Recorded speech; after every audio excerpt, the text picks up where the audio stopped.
What's your address? Hello, Mr. Smith. Did you release the second Bond issue in December? Yeah. All right. Your cat did what, Mrs. Harris? Really?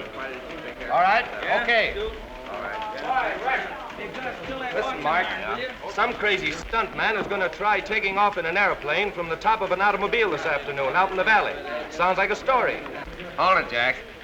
Take off from an automobile on a dirt road. Can he make it? Well, Be a good picture either way.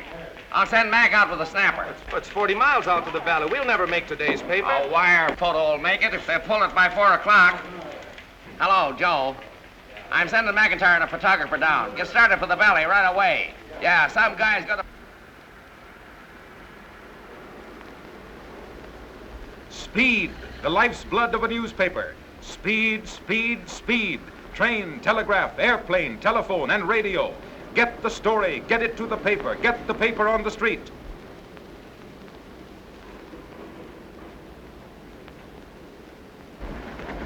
What time do you start, Marvin? Right now. Better warm up the machine, Ed. Ready for a hookup.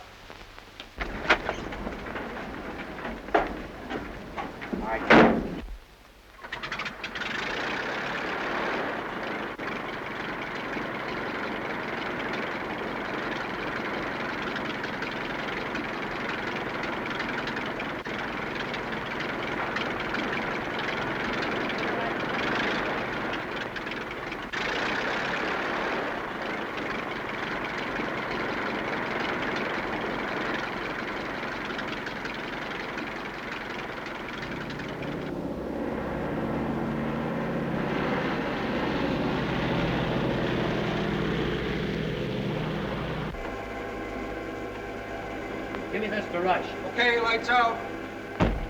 Every available development of science and engineering has been utilized to get the story to the reader in the shortest possible time. And now, the latest miracle of news gathering, sending pictures by wire, has lifted the curtain on a new era in newspaper history. Traveling almost as fast as the telephone story, wired photos now go across the continent with the speed of light. Long distance supervisor, I want a clear circuit to the Daily News for picture transmission. Please keep this line clear. Here's the Daily News. Go ahead, please. Wide World Wired Photo. This is mobile unit number 1 in the valley, ready with pictures of stunt car and airplane. Give me your signal.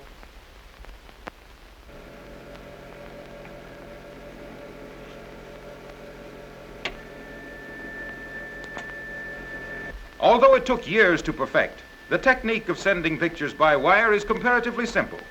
It's not a matter of sending the whole picture at once, but of separating the picture into fine lines, sending those lines over a wire and assembling them at the other end. Let's suppose we have a picture or a pattern which we want to send to another location, and the only way to send it is through a small tube. For our purpose, we'll make this picture on closely wound string. Now, if we start at one end of the picture, taking it line by line or string by string in proper order, we can run the string through the tube and assemble it at the other end, line by line, until we again have the original pattern. That is exactly what we do in wired photo transmission.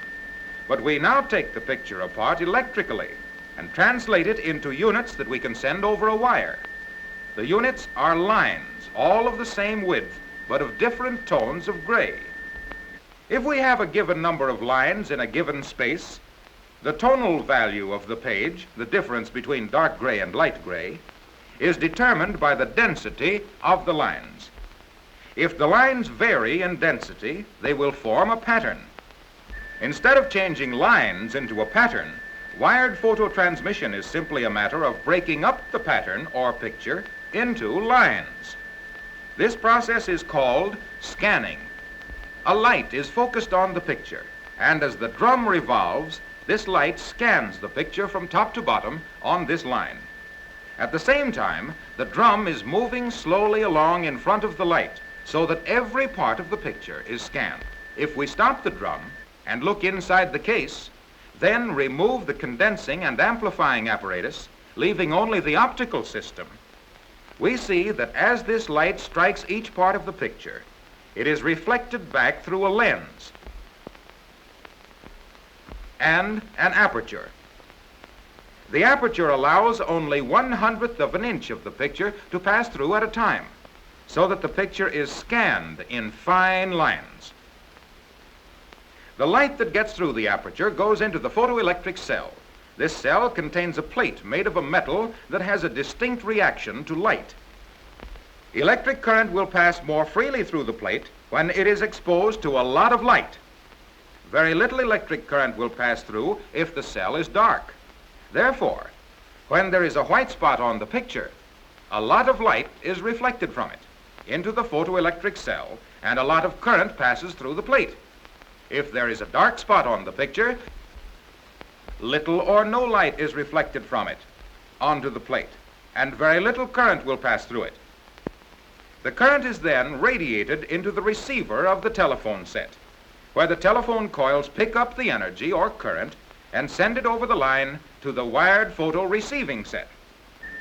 On the receiving machine, these currents are then transferred into corresponding lines on a photographic negative wrapped on a similar drum. Let's stop this drum and look inside. The light that reaches the negative comes from a neon tube into which our current has been fed.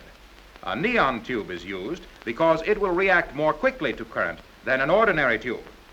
With lots of current, it immediately becomes bright, and with less current, the tube dims quickly. An opening on this machine, similar to the one on the sending machine, allows only a small amount of light to go through to the negative at one time. The whole story of wired photo transmission, then, is simply this. A lamplight scans the original picture. A white spot on the picture makes a lot of current. Lots of current makes lots of light on the receiving machine, and so exposes the negative more heavily at that point. A black spot on the picture reflects no light back into the photoelectric cell, no current passes over the telephone line, the neon tube remains dim, and the negative is not exposed. We have merely unwound the original by lines in terms of lights and shadows, and wound it up again on the negative.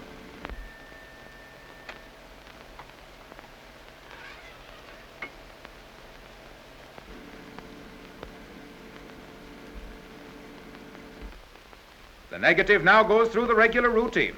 It is developed and printed and made into a half-tone engraving called a cut. Put into the form, it goes with the page to be made into a mat, then a mold, then a part of the roaring presses. Before the advent of wired photos, days were required to send a picture from coast to coast by train and hours by airplane. Now, it is only a matter of minutes after a news event has occurred before newspapers all over the country are carrying pictures that tell the story more graphically and completely than the printed word. Pictures sent from any location by simply picking up a telephone and calling the paper.